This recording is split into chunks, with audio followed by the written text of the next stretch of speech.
चलो चैप्टर 8 का नाम क्या है? Rational number. क्या है? Rational number. तो इसके पहले हम समझेंगे नंबर सिस्टम। नंबर सिस्टम कितने प्रकार के हमने पढ़े थे नंबर सिस्टम में? सबसे पहले हमने पढ़ा था होल नंबर। क्या पढ़ा था? Whole number. फिर पढ़ा था, फिर पढ़ा था, फिर पढ़ा था, फिर पढ़ा था, फिर पढ़ा था। Very good. क्या पढ़ा था? कितने नंबर हमने पढ़े थे? इतने नंबर सिस्टम के पार्ट पढ़े थे। होल नंबर मतलब जो 0 से स्टार्ट हो, जो 1 से स्टार्ट हो, जो 2 से डिविजिबल हो, जो 2 से डिविजिबल नहीं हो, जो 1m खुद से और 1 से ही डिविजिबल हो। ठीक है। वो कंपोजिट नंबर वह सभी नंबर जो प्राइम नंबर नहीं होते, जैसे उनके 2 से ज्यादा फैक्टर हो जाएंगे, 2 से ज्यादा फैक्टर हो जाएंगे। ये चीज समझ में आ गई? ठीक है। अब इन 6 नंबर सिस्टम के पार्ट्स के बाद हम जो पढ़ेंगे वो आएगा हमारा रेशनल नंबर। क्या आएगा? रेशनल नंबर के पहले 7th पार्ट में हम लिख सकते हैं इंटीजर। इंटीजर हमने चैप्टर 1 में पढ़ा है कि नहीं पढ़ा है? इंटीजर को हिंदी में क्या कहते हैं? पूर्णांक। क्या कहते हैं? पूर्णांक।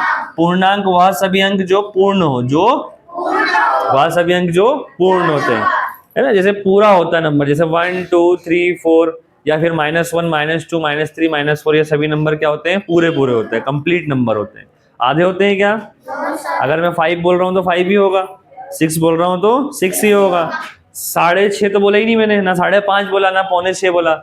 तो ये होते हैं सारे, क्या होते हैं? इंटीजर। अब इंटीजर क्या होते हैं? इंटीजर वह नंबर्स होते हैं जो नंबर लाइन में दिखते हैं, जो नंबर लाइन में दिखते हैं। इधर भी होता है और इधर भी होता है। जो नंबर लाइन में दिख रहा है वो सभी क्या है? इंटीजर्स है। Concept clear? अब यहाँ पर समझना, हम क्या बता रहे थे आपको? इंटीजर वह सभी नंबर जो नंबर लाइन में दिखते हैं, जो नंबर लाइन में दिखते हैं। अब पढ़ेंगे हम रेशनल नंबर। क्या पढ़ेंगे? Rational number. तो रेशनल नंबर वह सब नंबर होते हैं जिसको आप नंबर लाइन में, याद कर लो, जिसको आप नंबर लाइन में दिखा सकते हैं। इंटीजर जो खुद दिखते हैं, होते हैं, दिखेंगे, देखोगे दिख जाएंगे, लेकिन इंटीजर क्या होंगे? रेशनल नंबर क्या होंगे? जिसको आप नंबर लाइन में दिखा पाएंगे, या दिखा सकते हैं। ठीक है। और ये कौन सी फॉर्म में होते हैं? ये होते हैं फ्रैक्शनल फॉर्म में। कौन सी फॉर्म में होते हैं? ये कौन सी फॉर्म में होते हैं? फ्रैक्शनल, जिसको हम कहते हैं P/Q की फॉर्म में। कौन सी फॉर्म में होते हैं? P/Q की फॉर्म में। ऊपर होता है न्यूमरेटर। क्या होता है? नीचे क्या होता है? डिनोमिनेटर। क्या होता है? डिनोमिनेटर। हिंदी में इसको बोलते हैं अंश, इसको बोलते हैं नीचे वाले को हर। समझ में आ गया? अब जो डिनोमिनेटर होता है ये किसको डिफाइन करता है? ये डिफाइन करता है टोटल को, क्योंकि मैं अभी तुमको पढ़ा था कंपेयरिंग क्वांटिटी, उसमें पढ़ा था ना फ्रैक्शन क्या होता है? फ्रैक्शन ऊपर नीचे न्यूमरेटर डिनोमिनेटर होता है, नीचे क्या होता है? टोटल। क्या होता है?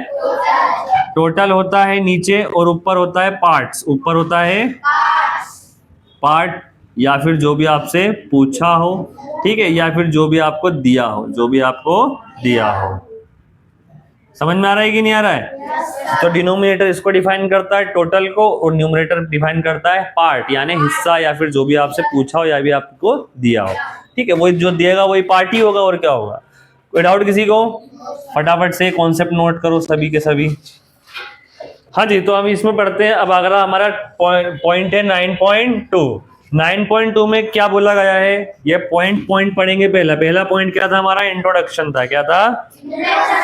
पहला पॉइंट हमारा इंट्रोडक्शन था। सेकंड पॉइंट हमारा आया है कि हमें रेशनल नंबर की जरूरत क्यों पड़ती है। तो देखिए, आपने पिछले चैप्टर में या पिछली क्लासेस में पढ़ा है कि अगर हम एक नंबर लाइन बनाए, क्या बनाए? एक नंबर लाइन बनाए, तो नंबर लाइन में अगर आपको हमें बताना हो कि प्रॉफिट हुआ है, लॉस हुआ है, तो हम बोलेंगे जैसे 3 रुपए का प्रॉफिट हुआ तो क्या हुआ? +3, और अगर 3 रुपए का लॉस हुआ है तो क्या हो जाएगा? -3। तो आप इंटीजर्स तो बता पा रहे हो। तो यहाँ लिखा हुआ है there are many situation similarly above situation involving fraction number you can represent a distance 750 metre above sea level as kilometre as 3/4 kilometre. Can we represent 750 below sea level in kilometer? Can we denote the distance 3/4 kilometre below sea level by the -3/4? We can see -3/4 in neither an integer और nor a fractional number. We need to extend our number system include the such number. तो हमारे number system को हमें थोड़ा सा बढ़ाना पड़ेगा, कैसे बढ़ाएंगे, क्या बढ़ाएंगे, मैं आपको ऐसे समझाता हूँ. जो मैंने पढ़ना था पढ़ लिया, अब मैं आपको एक्सप्लेन करता हूँ. मान लेते हैं अपने उदाहरण के लिए, जैसे कि एक नाम है, ए नाम का एक बच्चा है, वो घर से लेके आया है एक रोटी. क्या लेके आया है? एक. उस रोटी के मैंने कितने पार्ट कर दिए? 4. कितने पार्ट कर दिए? और 4 दोस्तों ने बांट लिया, 4 दोस्तों ने आपस में बांट लिया. तो मुझे उसका रेशनल नंबर बनाना है या उसका फ्रैक्शनल फॉर्म बनाना है. तो चैप्टर 2 में हमने फ्रैक्शन पढ़ा है कि नहीं पढ़ा है? चैप्टर 2 हमने फ्रैक्शन पढ़ा है ना. नीचे क्या आएगा? टोटल. तो ए ने ये लिया, बी ने ये लिया, सी ने ये लिया, डी ने ये लिया. तो ए ने कितना पार्ट लिया? तो नीचे टोटल 4 पार्ट थे, ए ने 1 पार्ट लिया है. तो ए का कितना पार्ट्स हुआ? ए 1/4. क्या हुआ? 1/4. वैसे बी अगर लेगा तो बी भी क्या लेगा? 1/4. सी लेगा तो भी क्या लेगा? डी लेगा तो 1/4. समझ में आ रहा है कि नहीं आ रहा है? तो नीचे क्या आएगा? टोटल. क्या आएगा? और ऊपर क्या आएगा? पार्ट. क्या आएगा? पार्ट. ये तो हो गया फ्रैक्शनल फॉर्म हो गया. क्या हो गया?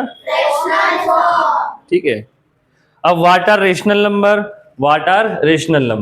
तो rational number is defined as a number expressed in v upon q. ये यहां से यहां तक कर लिख लो सब फटाफट से, फिर मैं आपको एक्सप्लेन करता हूँ. जल्दी हाथ चलाओ. सभी को ये डेफिनेशन याद होनी चाहिए. स्ट्रिक्ट बोल रहा हूँ, याद कर लेना. याद क्या, समझ लो पहले तो. A rational number is defined as the number. A rational परिमेय संख्या वह नंबर होती है जो किसी संख्या को p बाय क्यू में दर्शाती है, p बाय क्यू की फॉर्म में दर्शाती है. और ये फॉर्म कौन सी फॉर्म होती है? Fractional form. कौन सी फॉर्म होती है? जिसमें p और q क्या होते हैं? इंटीजर्स होते हैं. क्या होते हैं? जैसे 3/4 लिख देंगे तो 3 एक इंटीजर है और 4 भी क्या है? एक इंटीजर है. और q is not equal to 0. जो नीचे वाली संख्या होती है, जैसे 3/4 हो गया तो ये चलेगा, लेकिन नीचे वाली संख्या 0 नहीं होनी चाहिए. 0 ये लिखा हुआ है ना, q is not equal to 0. समझ में आया कि नहीं आया? ठीक है, आगे बढ़ते हैं. अब न्यूमरेटर एंड डिनोमिनेटर तो आपको पता ही, न्यूमरेटर डिनोमिनेटर क्या होता है. क्या मुझे बताना पड़ेगा? क्या पढ़ा रहा हूं मैं आपको, पूरी बेसिक से ही पढ़ा है न्यूमरेटर डिनोमिनेटर. चलिए अब आ जाओ फटाफट से. Equivalent rational number. क्या बोलेंगे हम इसको? Equivalent rational number. Equivalent rational number. ये टॉपिक लिखो फटाक से, एक एक टॉपिक पढ़ते चलेंगे अपन सब चीजों का.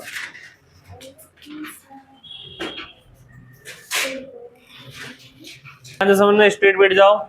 इक्विवेलेंट का मतलब क्या होता है? इक्विवेलेंट का मतलब होता है इक्वल. क्या होता है? बस पहले समझो इक्वल. क्या समझो? इक्वल. इक्विवेलेंट छोड़ो, इक्वल. इक्विवेलेंट में आगे लिखा हुआ ना इक्वल. क्या लिखा हुआ है? इक्वल लिखा हुआ है, ऐसा समझो.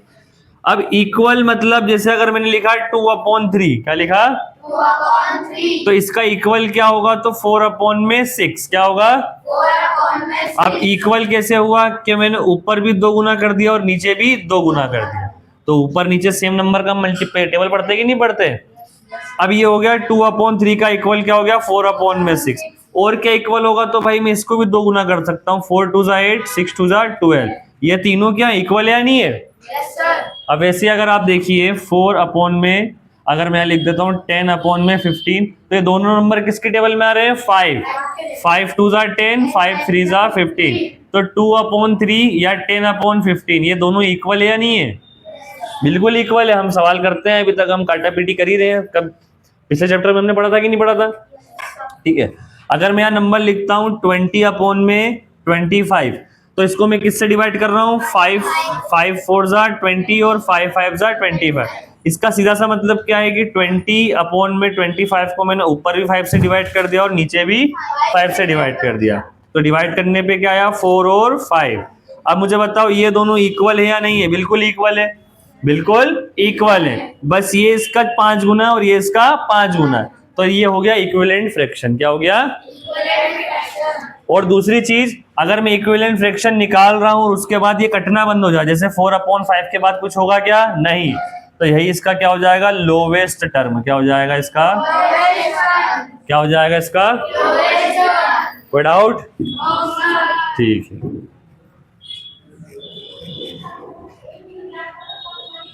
आगे बढ़ते हैं। इक्विवेलेंट फ्रैक्शन लिखा हुआ है यहाँ पर, ये टिक लगा लो या लिख लो, अभी हाथों हाथ लिखना है। By multiply the numerator and denominator of a rational number by the same number non zero integer, we obtain another rational number equivalent to the given rational number. क्या बताया मैंने अभी, multiply the numerator and denominator. जैसे अगर मैं एक example लिख रहा हूं 4/5, तो इसके न्यूमरेटर और डिनोमिनेटर में मुझे क्या करना है, सेम नंबर का मल्टीप्लाई करना है। क्या करना है ना, सेम नंबर का मल्टीप्लाई करना है, न्यूमरेटर में भी और डिनोमिनेटर में भी। तो मैंने यहाँ पे 4/2 से कर दिया, तो 4 2 8 और 5 2 10। तो ये नंबर और ये नंबर दोनों ही क्या हो जाएंगे, इक्विवेलेंट। क्या हो जाएंगे, इक्विवेलेंट फ्रैक्शन हो जाएंगे। ठीक है, तो ये हमारा टॉपिक क्या था, इक्विवेलेंट फ्रैक्शन। इसके बाद नेक्स्ट टॉपिक हमारा आएगा rational number on number line. अब इसको ध्यान से समझेंगे, सभी पेन रख दो अपने अपना। अभी आपके सामने क्या बना हुआ है, एक नंबर लाइन दिख रहा है। नंबर लाइन में अगर आप जीरो के राइट में देखो, सारे पॉजिटिव होते हैं और सारे नेगेटिव होते हैं। ठीक है, सारे पॉजिटिव होते हैं राइट में, और लेफ्ट में क्या होते हैं, नेगेटिव होते हैं। अगर मान लेते हैं आपको नंबर लाइन में 2 बताना हो, तो 2 कहाँ दिख रहा है सभी को?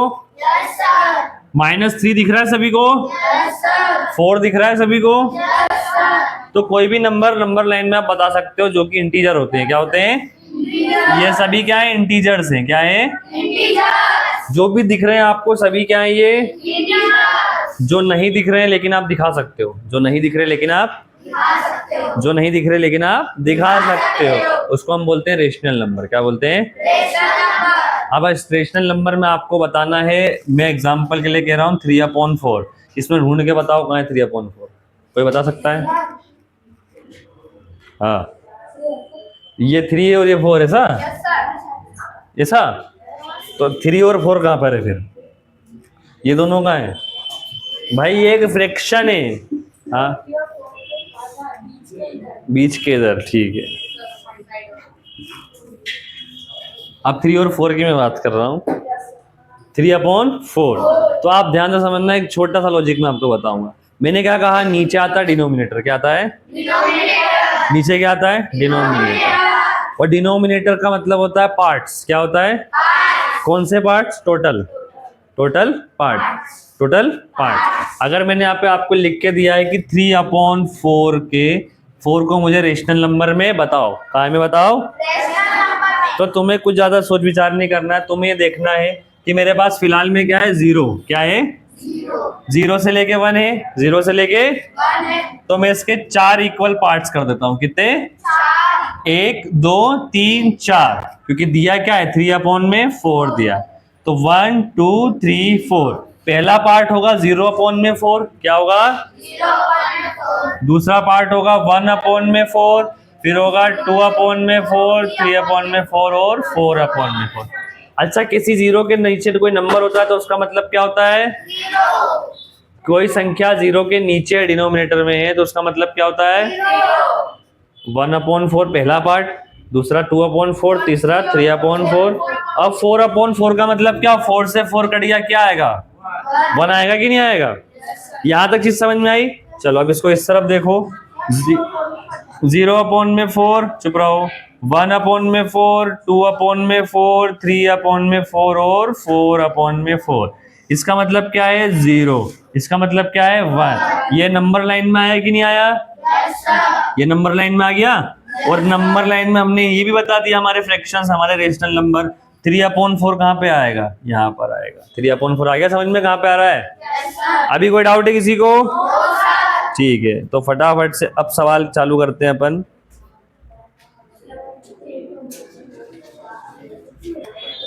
चलो नेक्स्ट हम पढ़ेंगे कंपैरिजन। क्या पढ़ेंगे? रेशनल नंबर और नंबर लाइन के बाद हमारा नेक्स्ट टॉपिक आएगा standard form, comparison of a rational number. अच्छा मुझे बताओ, एक बच्चे को टेस्ट में नंबर आते हैं 10 में से 4 नंबर, कितने? और एक को आते 10 में से 6 नंबर, किसको ज्यादा नंबर आए? पक्का? ठीक है। अब आपने क्यों बताया, क्योंकि दोनों को मैंने किस में से नंबर दिए हैं, 10 में से। अब यहीं आ जाए 10, इसको आते हैं 10 में से 4, 4 आउट ऑफ 10, और इसको आते हैं 15 आउट ऑफ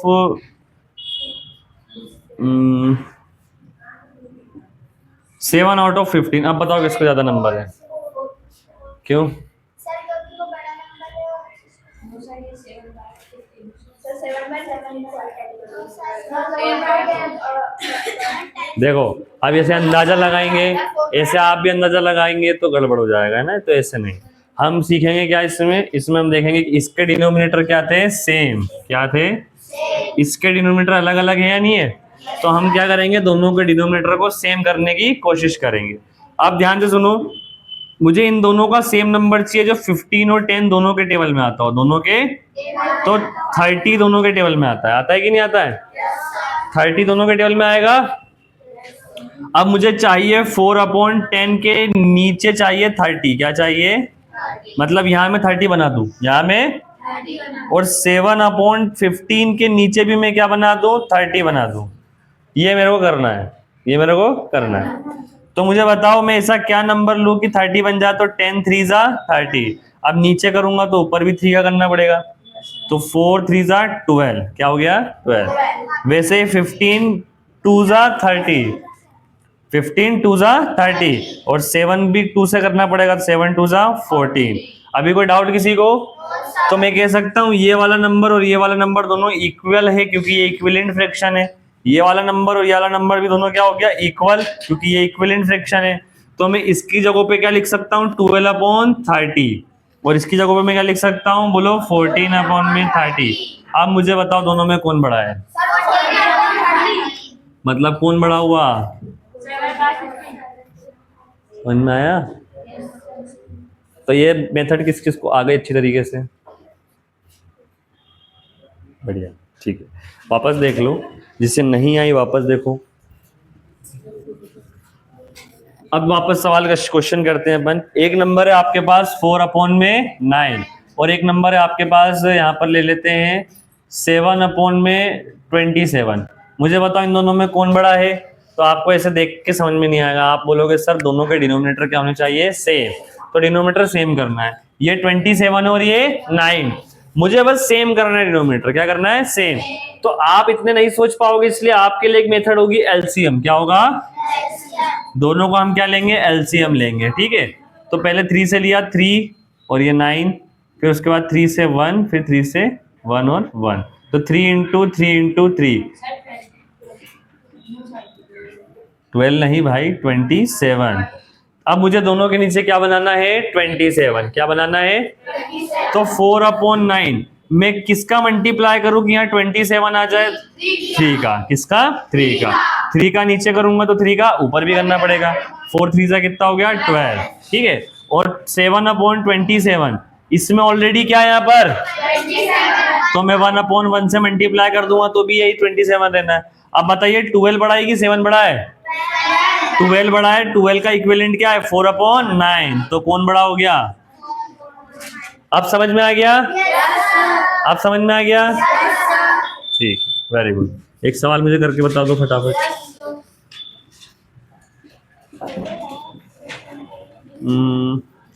7/12, 15, 8/15। इसमें बताओ कौन बड़ा है कौन छोटा है। 5 मिनट दे रहा हूँ सवाल करने के लिए।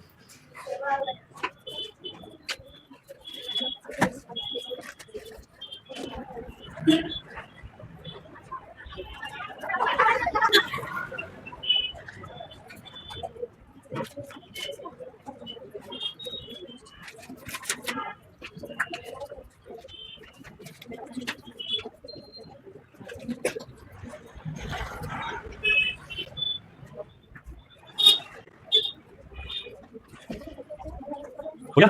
अभी 3 बचा।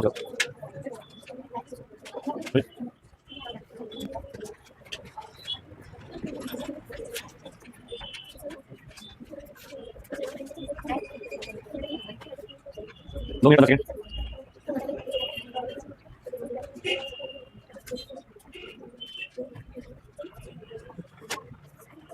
हो गया?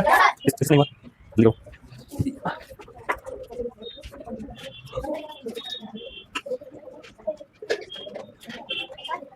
ये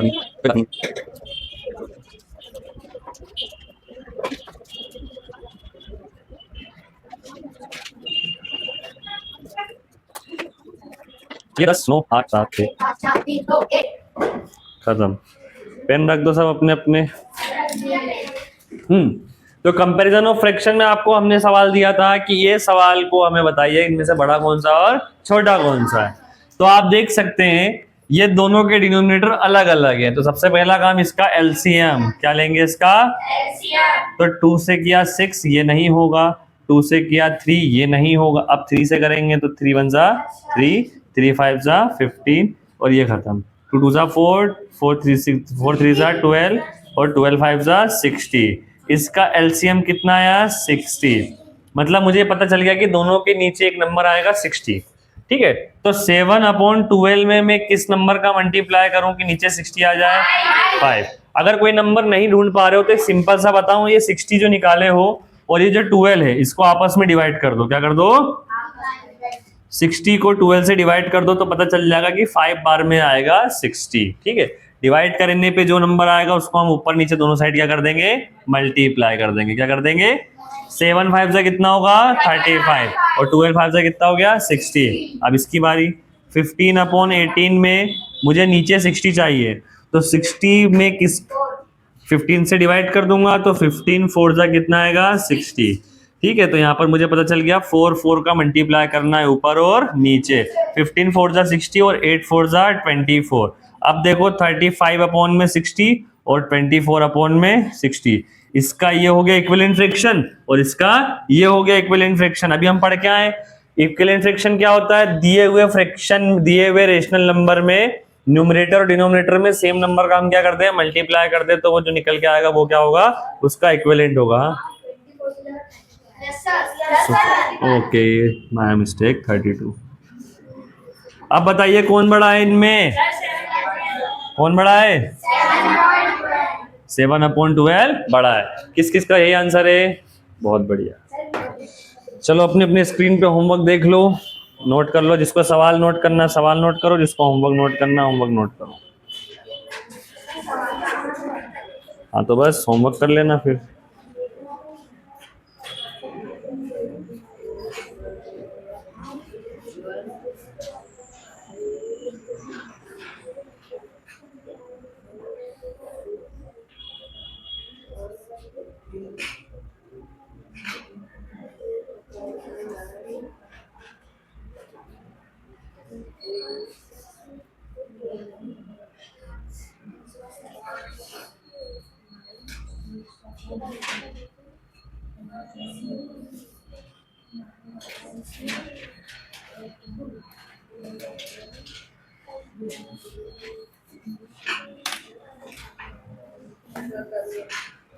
कर लिया।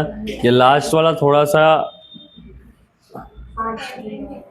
सा मुश्किल है, हार्ड है, पर कर लेना होगा। सेम मेथड है, बस कैलकुलेशन ज़्यादा करनी पड़ेगी और कुछ नहीं है ना। ये होमवर्क हो गया तुम लोगों का। होमवर्क नोट कर लो, सवाल नोट कर लो और छुट्टी। और होमवर्क सबसे चाहिए, ठीक है ना। ये किताब किसकी है?